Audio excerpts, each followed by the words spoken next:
बिस्मिल्लाहिर्रहमानिर्रहीम। अस्सलाम वालेकुम नाज़रीन, आप मेरा यूट्यूब चैनल देख रहे हैं। मैं इमरान खान। बहुत सारे लोग इस बात का बारे में पूछना चाहते हैं कि इस पे रिसर्च की जाए और पता किया जाए कि नेपाल और भारत के बीच में एक्चुअली क्या चल रहा है और नेपाल को लेकर भारत इतना ज्यादा हसास क्यों है, इनके बीच में तनाजा किस चीज का है और कौन सी ऐसी वजह है कि पूरा नेपाल इस वक्त भारत के खिलाफ खड़ा है और भारत जो है वो नेपाल के खिलाफ खड़ा है। तो इसकी टेक्निकल वजूहात बड़ी जबरदस्त हैं और मैंने इसके ऊपर एक मुकम्मल रिसर्च की है। ये वीडियो आप गौर से देखिएगा क्योंकि इसमें जो आपको इंफॉर्मेशन मिलेगी वो मैंने बहुत सारी जगहों से इकट्ठी की है और उससे आपको हमेशा के लिए ये पता चल जाएगा कि इंडिया और नेपाल के बीच में एक्चुअली झगड़ा क्या है, क्यों है और इंडिया चाहता क्या है। देखें, एक बात तो पहले आप क्लियर कर लें कि हिंदुओं का दुनिया में जो सबसे बड़ा वाहिद मुल्क है वो भारत है और वो हिंदुत्व के नजरिए पर चलने वाली हुकूमत के जेर निगरानी में है इस वक्त। यानी इनका नाजियों जैसा रवैया है। प्राइम मिनिस्टर इमरान खान भी ये कहते हैं और दुनिया भर के लोग अब इस बात को मानते हैं। दुनिया भर के अखबारात में लिखा जा रहा है कि इनका नाजियों जैसा रवैया, ये अपने आप को सबसे बेहतर समझते हैं। हिंदुत्व का नजरिया ये है। आरएसएस इंडिया में जितनी ताकतवर मोदी के दौर में हुई कभी भी नहीं थी और जितने ताकतवर बजरंग दल और बड़े मुख्तलिफ किस्म के जो डंडे सोटे चलाने वाले, तलवारें चलाने वाले ग्रुप्स और हिंदुओं को जितनी ताकत इंडिया में मिली है इस दौर में पिछले 5-7 साल में, उतनी ताकत हिंदुओं को कभी भी नहीं मिली। तो ये इस बात को पहले ध्यान में रखें कि कट्टर मजहबी किस्म के लोग जो हैं, जो हिंदू मजहब के ऊपर कट्टर लोग कारबंद हैं, उनकी इस वक्त हुकूमत है भारत के अंदर और उन सबके जज्बात भी वैसे ही।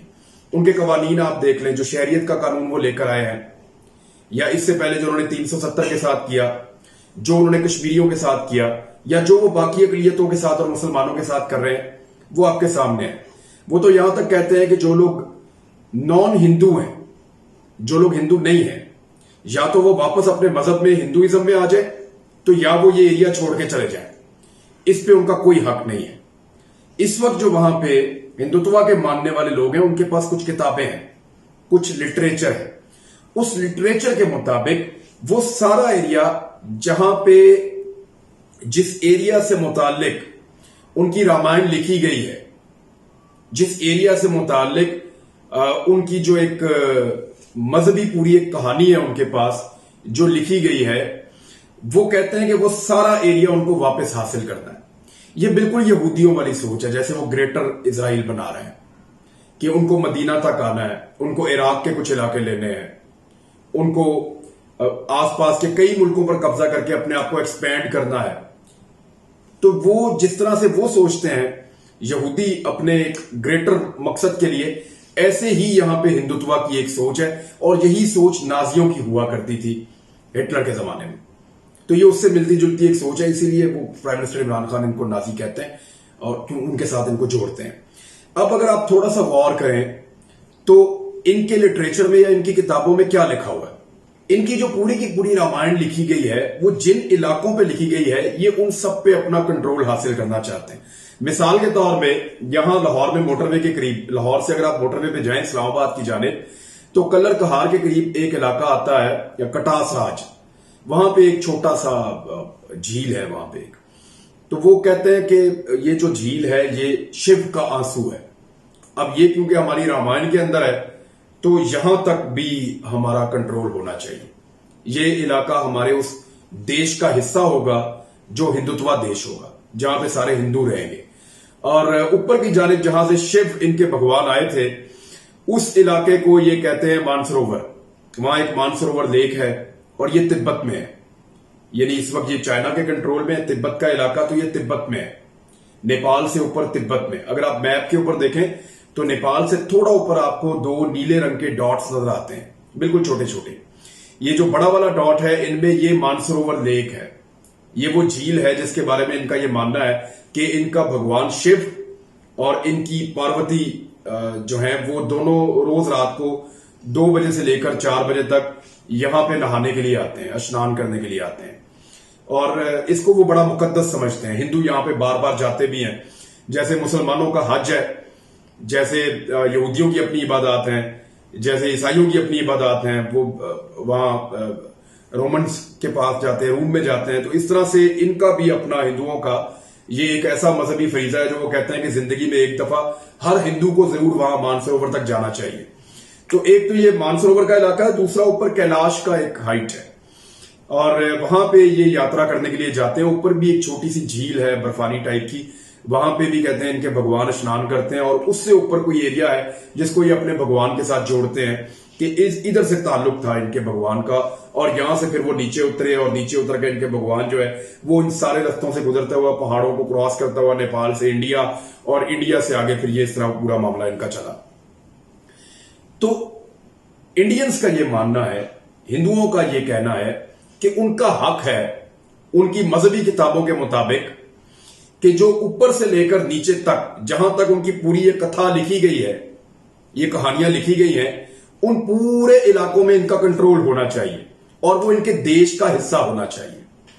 अब पाकिस्तान पे तो ये कब्जा कर नहीं सकते, यहां तक तो आने का सवाल ही पैदा नहीं होता, लेकिन ऊपर वाला जो इलाका है वो इनके लिए ज्यादा मजहबी है, वो इनको ज्यादा अजीज है।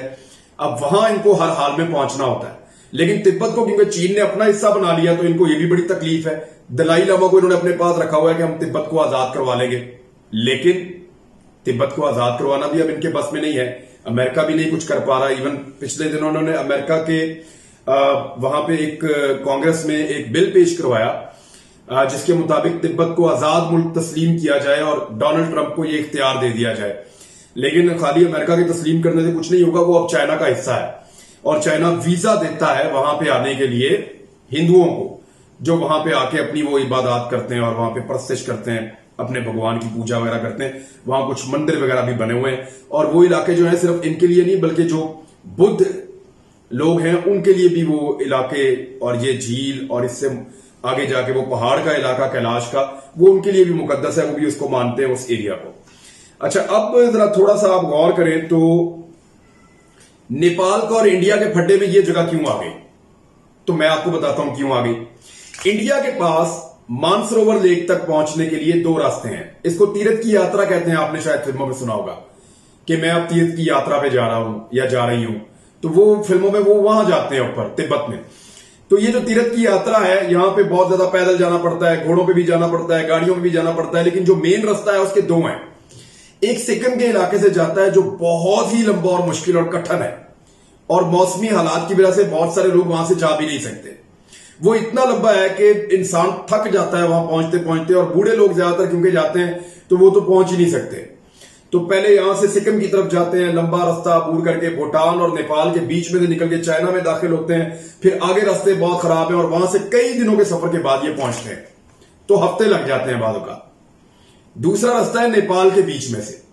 यहां से जो इंडियंस हैं, इंडियंस को क्योंकि वीजा की जरूरत नहीं है नेपाल जाने के लिए, नेपाल की और इंडिया की एक सेटलमेंट है बहुत पुरानी, और वो चंद कागज दिखा के और अपना पासपोर्ट दिखा के नेपाल में जा सकते हैं।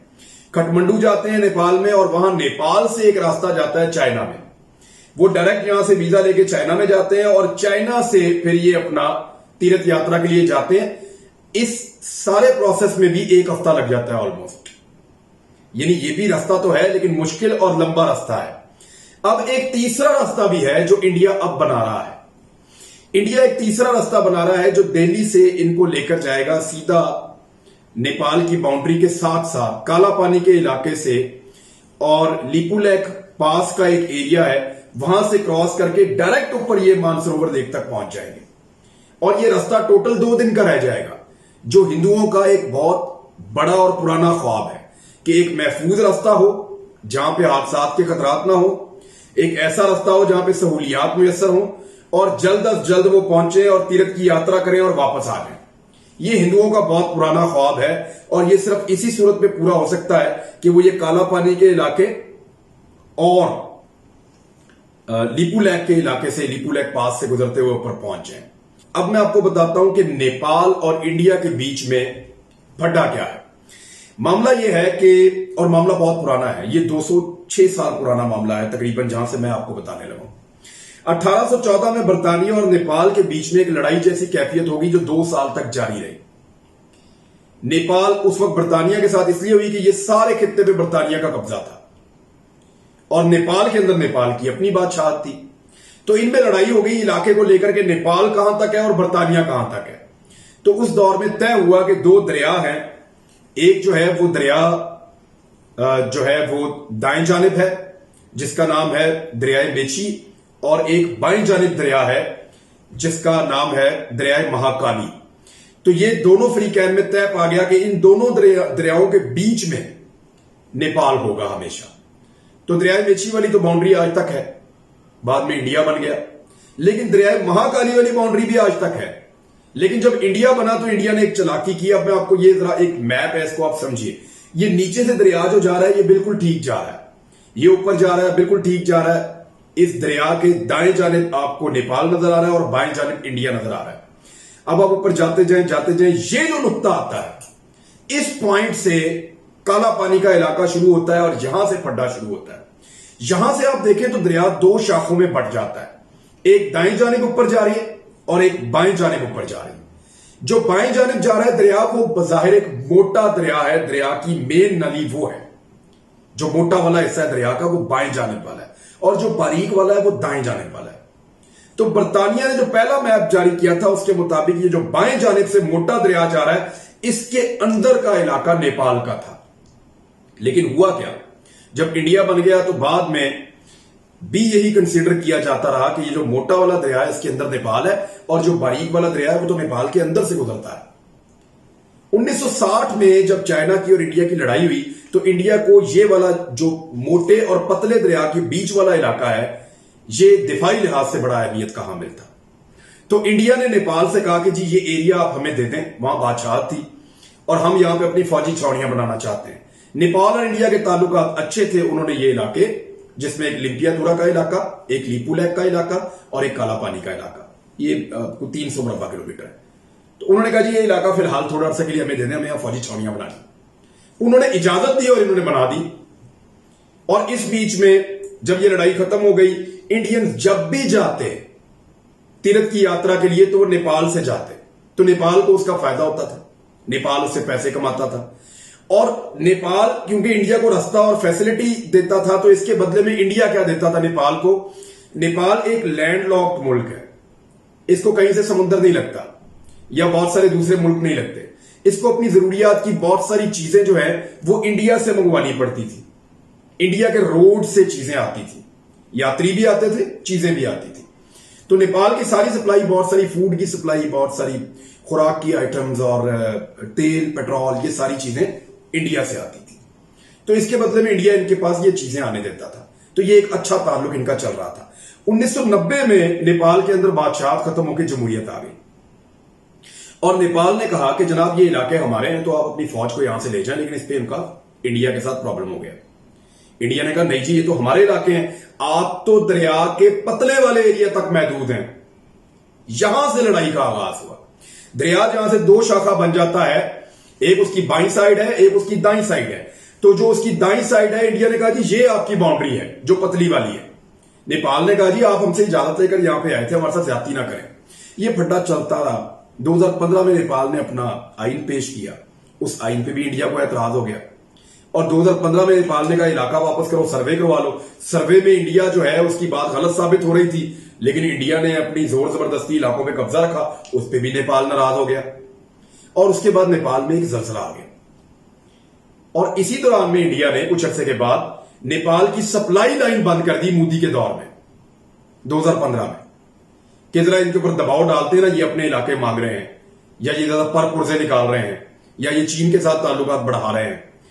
तो इंडिया ने क्या किया, नेपाल की सप्लाई बंद कर दी और जो 300-400 टैंकर रोजाना आता था वो कम होकर 10-15 टैंकर्स पे रह गए। नेपाली बहुत परेशान हुए, उनका पूरा मुल्क रुक गया और उस वक्त उन्होंने पहली मर्तबा चीन के साथ अपने ताल्लुकात शुरू किए और चीन ने फिर वो जो मानसरोवर को ऊपर से रास्ता जाता है वहां से नेपाल की मदद शुरू की। इस तरह नेपाल के और चीन के ताल्लुकात बेहतर होना शुरू हो गए और इंडिया के और नेपाल के ताल्लुकात खराब होना शुरू हो गए। अब नेपाल ने अपना नया नक्शा जारी कर दिया जब चीन और इंडिया लड़ रहे हैं। इस वक्त जो नया नक्शा नेपाल ने जारी किया है, उस नए नक्शे के मुताबिक ये जो 3 इलाके हैं और दरिया की मोटी वाली साइड है, जो बाएं जाने वाली साइड है, उसके अंदर के तीनों इलाके नेपाल ने अपना हिस्सा बता दिए हैं। लिपियाधुरा, लिपुलेक और काला पानी। अब ये नेपाल को इस वक्त क्यों करना पड़ा, उसकी वजह समझिए आप। मई के आगाज में राजनाथ जो भारतीय वजीर दिफा है, याद रखिएगा भारतीय वजीर दिफा से जानबूझ के सड़क का इफ्तिताह करवाया गया था ताकि नेपाल को डरा दिया जाए कि हमारा वजीर दिफा खुद आया। तो भारतीय वजीर दिफा ने एक सड़क का इफ्तिताह किया जो दिल्ली की तरफ से आती है और नेपाल के साथ साथ से गुजरती है और लिपुलेक से क्रॉस करती है और सीधी मानसरोवर तक पहुंच जाती है। यानी ये 2 दिन का रास्ता रह गया। इंडिया का, हिंदुओं का सबसे पुराना ख्वाब पूरा होने लगा है। लेकिन नेपाल ने फटा डाल दिया कि ये इलाका तो हमारा, ये सड़क इसके अंदर से नहीं जा सकती हमारी इजाजत के बगैर। ये है वो लड़ाई जो इस वक्त इंडिया और नेपाल के बीच में चल रही है। नेपाल को लगता है कि अगर इंडिया बाहर बाहर से चला गया मानसरोवर लेक तक तो उसके लिए हमारी अहमियत हमेशा के लिए खत्म हो जाएगी और हमारी आमदनी भी हमेशा के लिए खत्म हो जाएगी जो हम कमाते हैं, और हमारी इस खित्ते के अंदर हैसियत भी खत्म हो जाएगी। दूसरी जानिब इंडिया को यह लगता है कि ऊपर तक का पूरा रास्ता उनके अपने मुल्क से जाना चाहिए।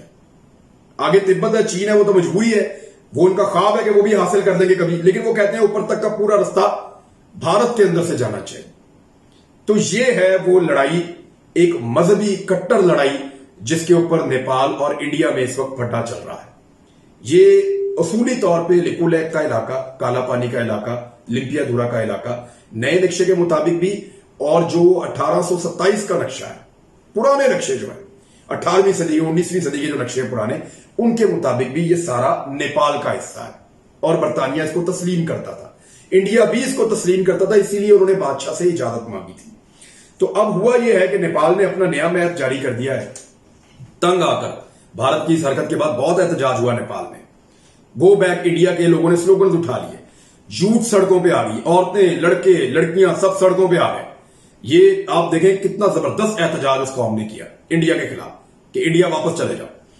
अब नेपाल जो है वो, उसका एक और फायदा इंडिया को यह था कि 1750 किलोमीटर की एक सरहद है नेपाल के साथ इंडिया की, जहां से वो चाइना की तरफ से बेफिक्र हो गया था कि बीच में एक बहुत बड़ा एक मुल्क आ गया था, बहुत बड़ा एक एरिया आ गया था, तो चाइना डायरेक्ट यहां से इंडिया के साथ अटैक नहीं कर सकता था या इंडिया के साथ लड़ाई नहीं कर सकता था।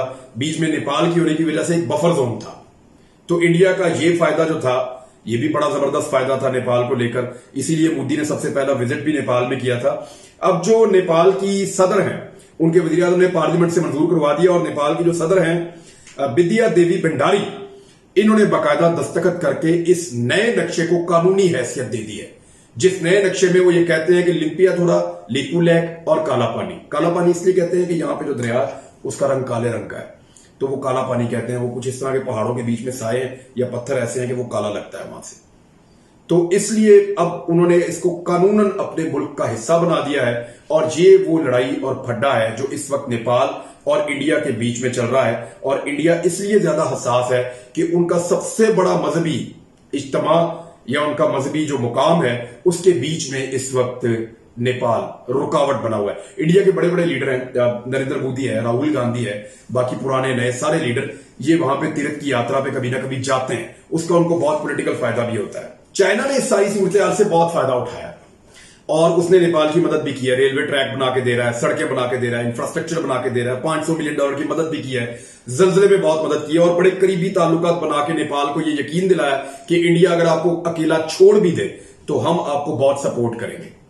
तो चाइना ने इसका भी फायदा उठाया, भूटान का भी फायदा उठा रहा है, रफ्ता रफ्ता उसको करीब ला रहा है। और इस वक्त चाइना क्या कर रहा है कि बांग्लादेश को उसने बहुत सारी तजारती सहूलियात दे दी हैं जो बांग्लादेश बड़े अरसे से मांग रहा था। पीर वाले दिन, पीर की रात को उन्होंने बंदे मारे हैं चाइना ने इंडिया के, और उसके अगले दिन बांग्लादेश को ये सहूलतें दे दी हैं। तो आप समझ जाएं कि इस वक्त चाइना के हाथ में गेम कितना ज्यादा आया हुआ है। तो ये नेपाल का और इंडिया का मामला इससे ज्यादा सिंप्लीफाई नहीं किया जा सकता। सारी चीजें आपके सामने आ गई हैं और अब आप इन चीजों को बड़े आसानी से समझ भी सकते हैं, समझा भी सकते हैं। तो हमने ये रिसर्च की है। अपना ख्याल रखिएगा, हमारे चैनल को लाइक करें, सब्सक्राइब करें, दोस्तों के साथ शेयर करें ताकि हमारी हौसला अफजाई हो। बहुत शुक्रिया।